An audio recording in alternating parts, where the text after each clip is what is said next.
In the US presidential race, there's no second prize for Donald Trump or Joe Biden. It's a likely reason the campaign is so personal and so incredibly vicious. Insults fly faster and further than any talk of policies and promises.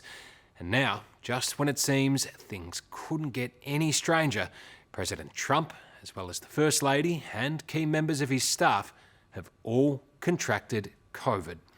9 News US correspondent Alexis Daish joins me now from the White House. Lexi, good evening to you. Plenty of confusion about the president's current medical condition. Just bring us up to speed on the latest from there in Washington, D.C. Well, look, it depends on who you ask, but his doctors today said that the president's doing well. He hasn't had a fever in more than 24 hours and he's not having any trouble breathing.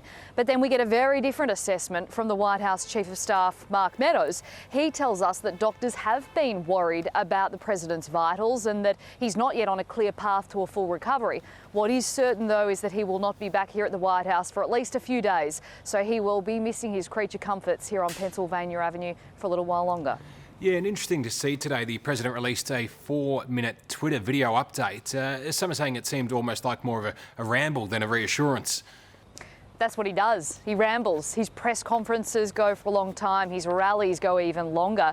What really struck me about this video is that I think we've seen an authentic Trump that we haven't seen before. Usually we see this brash Trump full of bravado, full of confidence. Today, that looked stripped away. It looks like this diagnosis has given him a fright and he's a little bit rattled. And that's what makes these times just so interesting. Well, the intriguing part of this diagnosis, a month out from the election now, is which candidate might actually benefit most from President Trump's illness.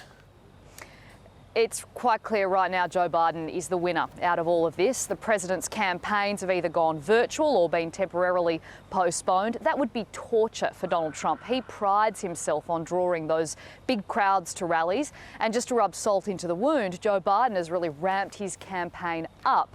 Whether this affects votes come November, who knows? But as you're about to see, this diagnosis is just the latest intrigue in what has already been an extraordinary election campaign.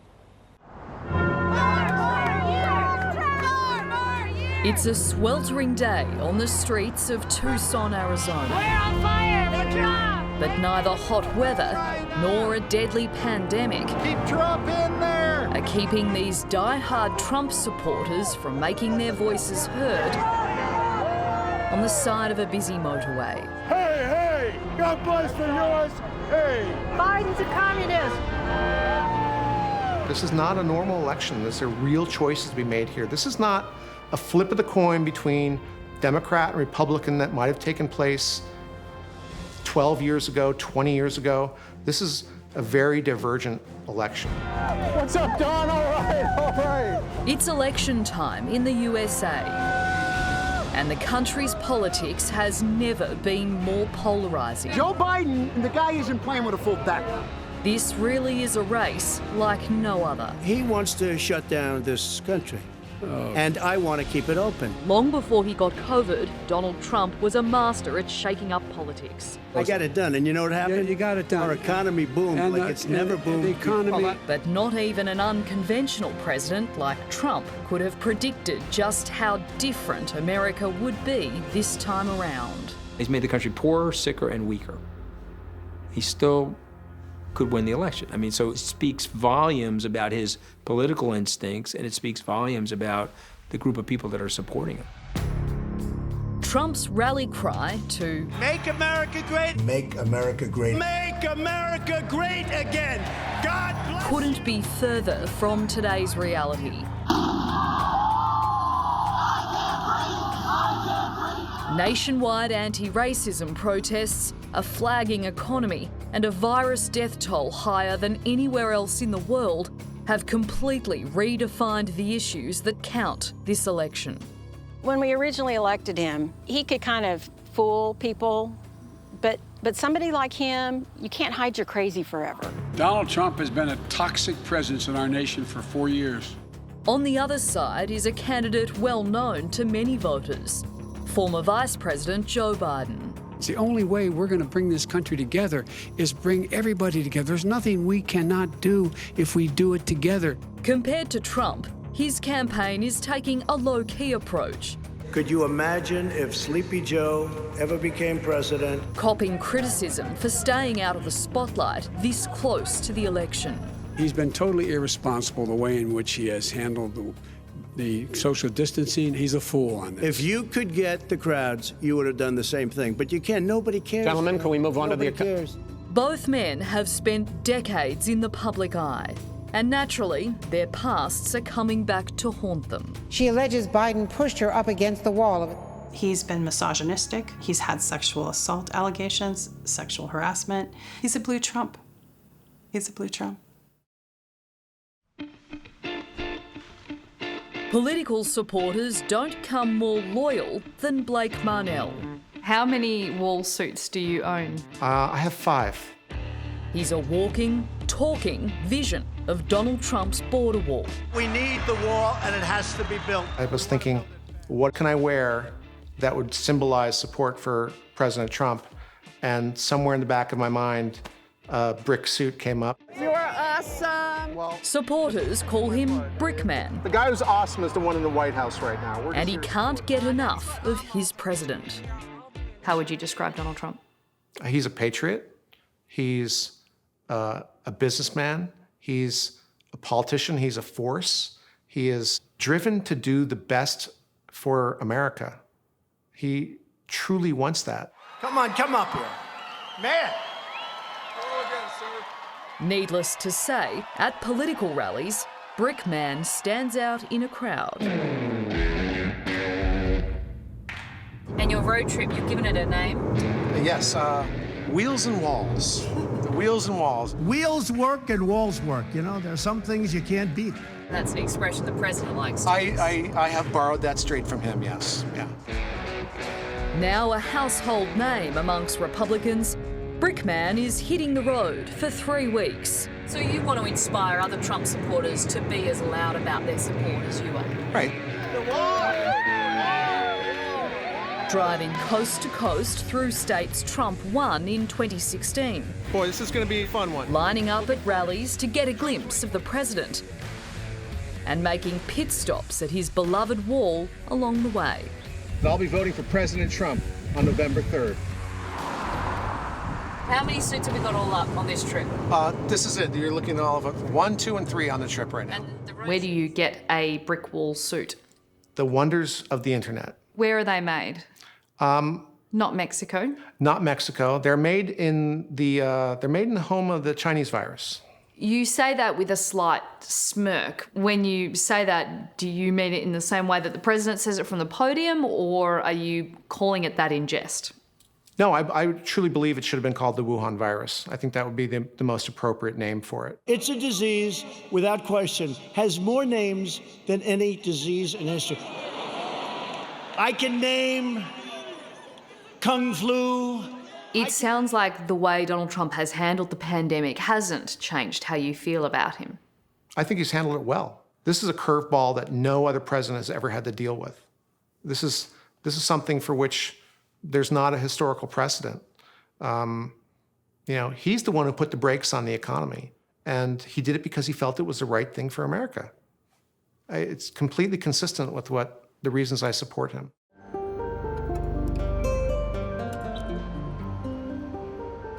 This time last year, America was a different country. To steal from President Trump, everything really was tremendous. The economy was booming and there were plenty of jobs. But coronavirus crippled his dominance as quickly as it took lives.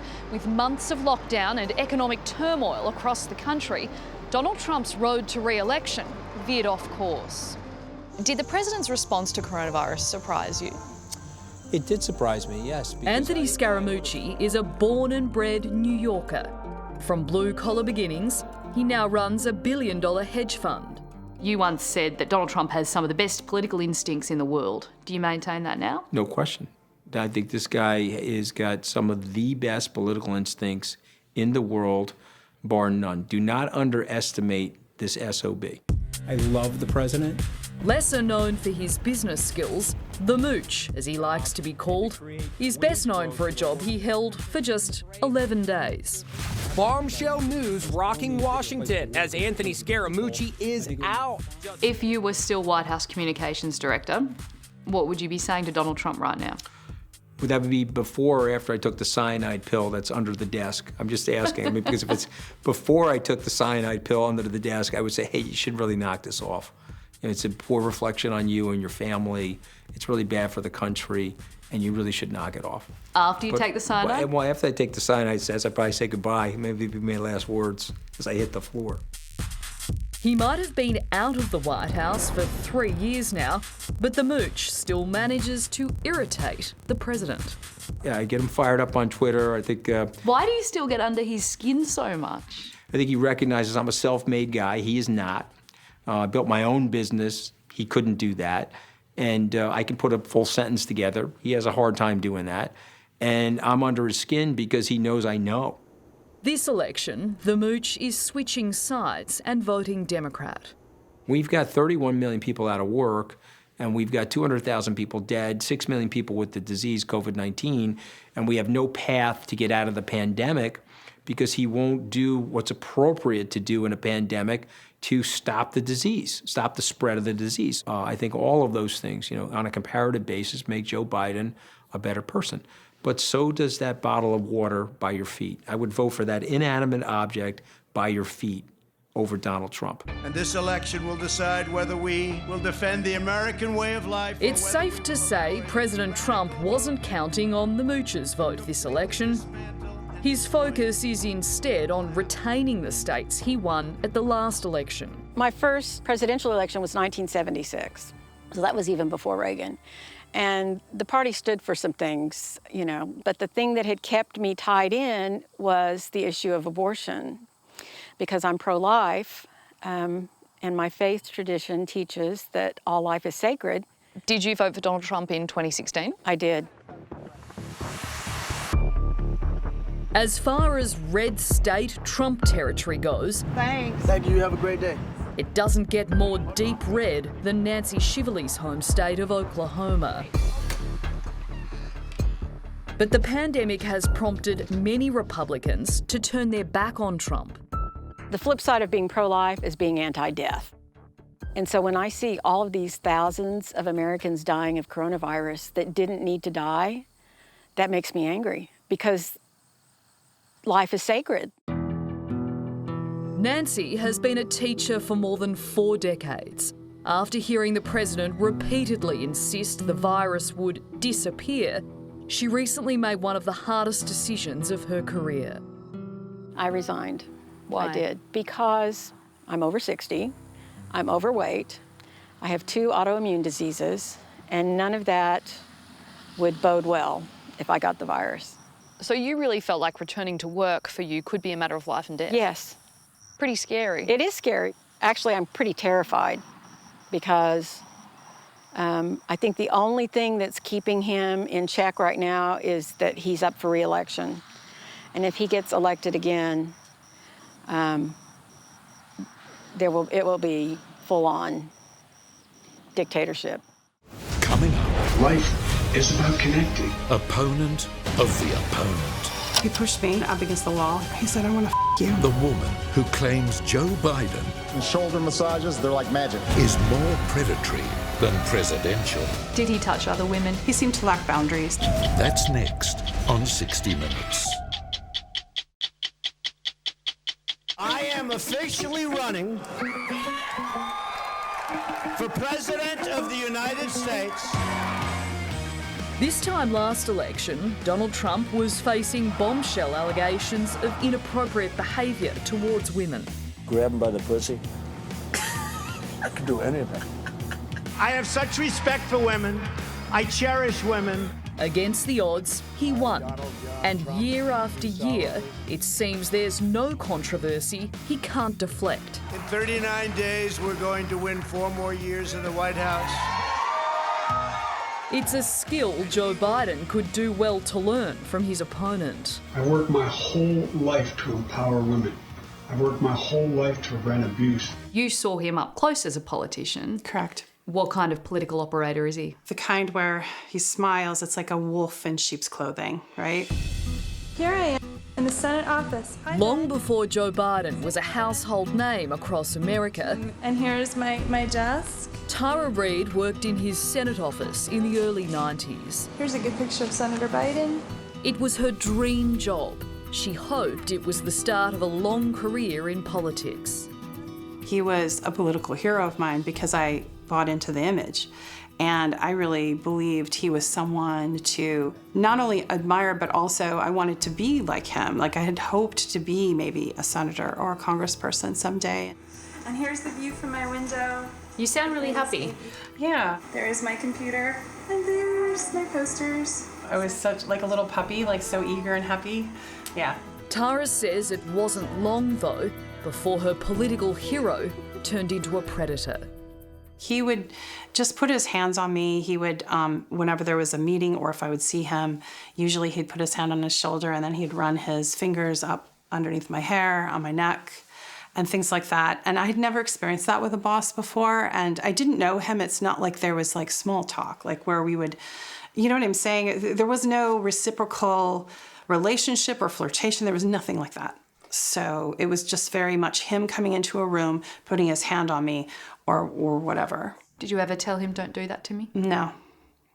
I was too scared to say that. I didn't say anything. Did he touch other women? Mm-hmm. Yeah. He just didn't, he seemed to lack boundaries with women. Some might try to pass the behaviour off as a sign of the times. Reade was among several women who said Biden had touched them inappropriately. He's now threatened to undermine his bid for the White House. No, that ain't right, man. That ain't right. But it's a pattern of behaviour that remains today. Those Joe Biden shoulder massages, they're like magic. You should try one. Oh, you have? Joe Biden recently vowed to be more mindful of personal space after 7 women came forward with claims of inappropriate touching. I hear what they're saying. I understand it. And I'll be much more mindful. But I'll always believe governing, quite frankly, life for that matter, is about connecting with people.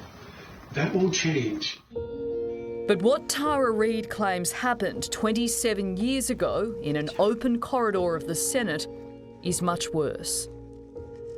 So we were alone in this corridor, and he said my name, and then the next thing I knew, he pushed me and up against the wall. He kind of moved his body towards me, and then he used his knee to separate my legs. He said, He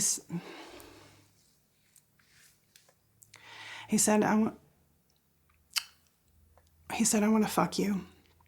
And he was whispering in my ear and he was kissing me and I was trying to get away from him. And then when I pulled away, You're right? He had taken his hands and put them down my skirt and taken one hand and penetrated me with his fingers. And when I pulled away, he pulled back. And he looked at me like kind of almost annoyed. And he said, "Come on, man, I heard you liked me." And that's when I could see that he was angry. And he put his finger kind of towards my face and he said, "You know, you're nothing to me. You're nothing." In Tara's account, it was a senator's word against a first-year assistant. So she kept quiet, only breaking down to her mother on the phone.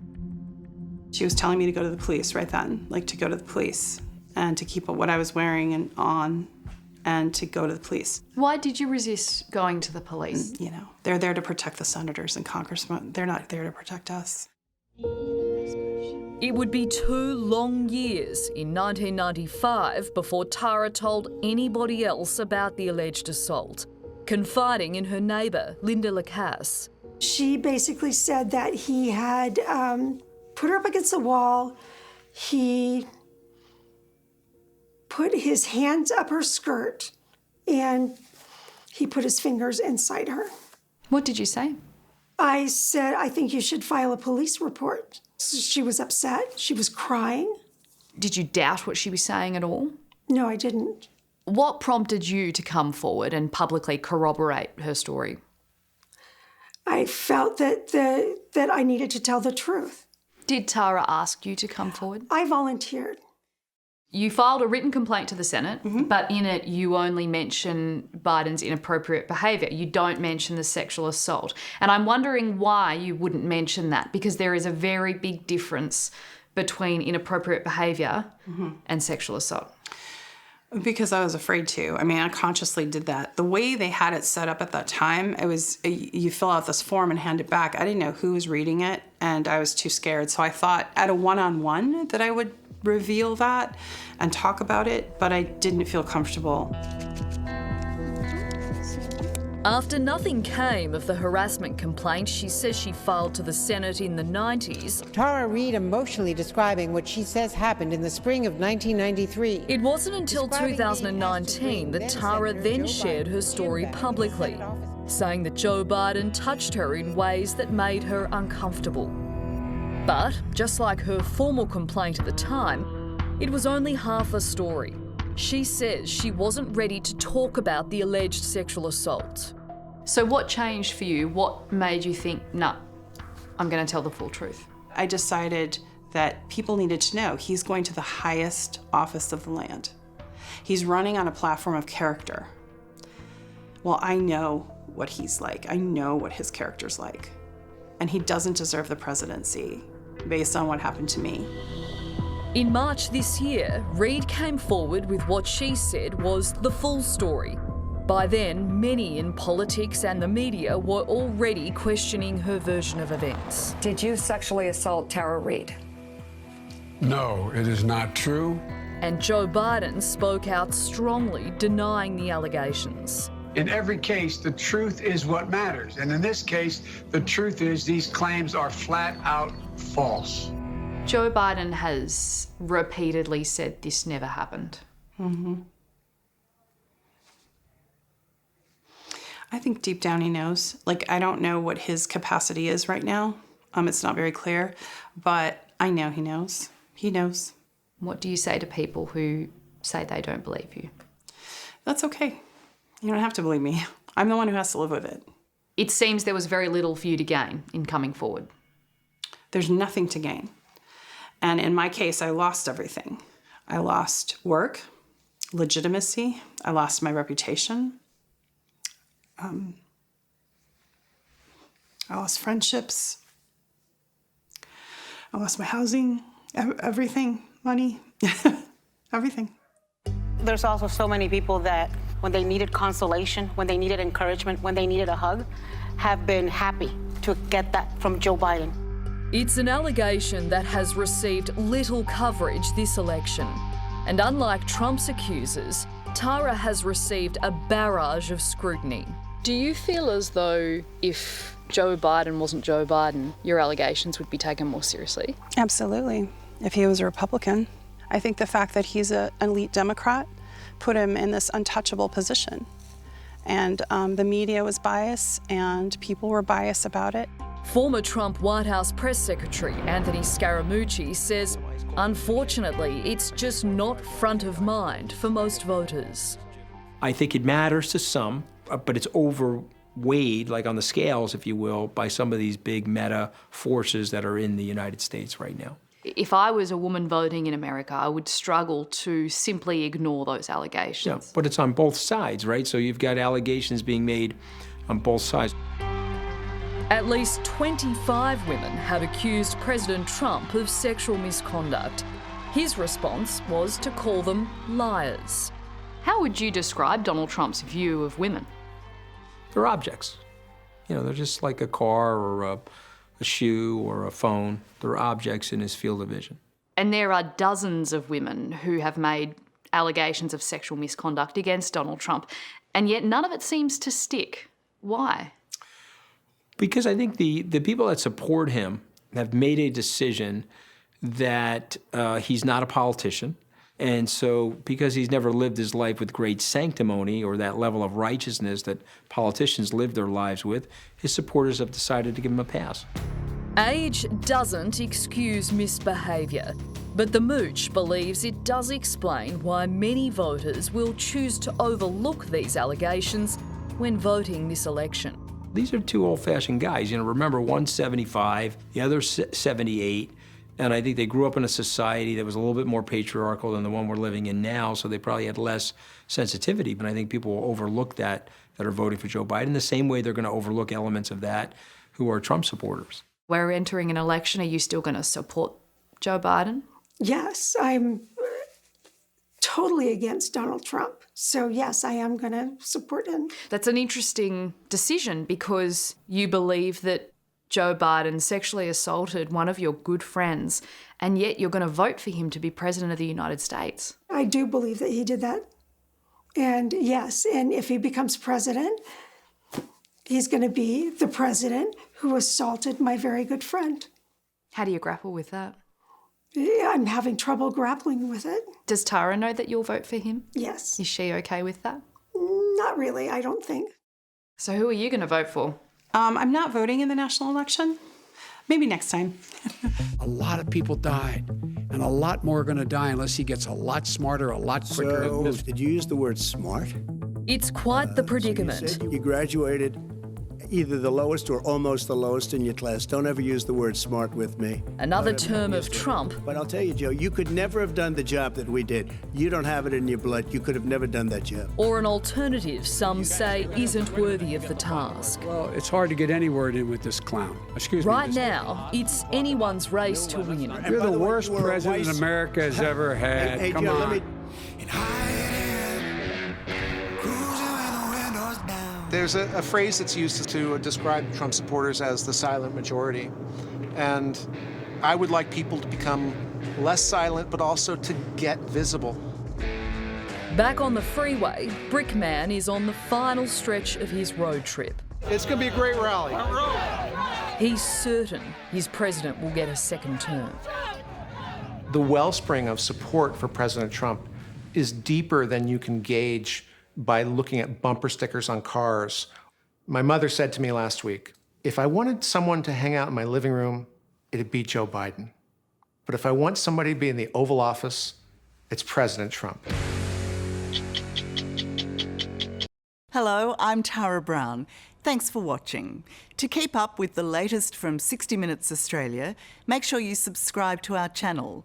You can also download the 9Now app for full episodes and other exclusive 60 Minutes content.